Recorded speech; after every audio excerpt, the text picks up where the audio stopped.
জানো শিপু, আজকে আমাকে অনেক গর্ভবতী লাগছে। গর্ভবতী লাগছে মানে? মানে ওই যে পাউট পাউট। আরে ওইটা গর্ভবতী না, গর্ভবোধ করা হবে। চুপ, একদম চুপ। আর তাছাড়া পাউড না, প্রাউড হবে। চুপ। আচ্ছা যাই হোক, তুমি কি জন্য গর্ভবতী হচ্ছ শুনি? আমি একজনের অনেক বড় উপকার করে দিলাম। কার? শয়তানের। মানে? এটার মানে হলো, কালকে রাতের বেলা পড়তে পড়তে বই খুলে ঘুমিয়ে গেছিলাম। তো জানো না, বই খুলে লাগে ঘুমিয়ে পড়লে সব শয়তানি মুখস্থ করে ফেললে। আচ্ছা আচ্ছা, এই ব্যাপার। তাহলে তো শয়তানকে অনেক বড় উপকার করছো। আগে তোমার মতো মূর্খ ছিল,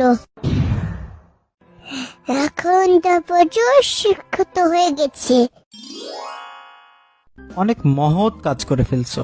আমি একটা সিদ্ধান্ত নিয়েছি, কি শুনি? প্রতিদিন রাতে বই খুলে ঘুমিয়ে যাব, আর সকালে সব পড়ে দীক্ষিত হয়ে যাবে, শিক্ষিত হয়ে যাবে।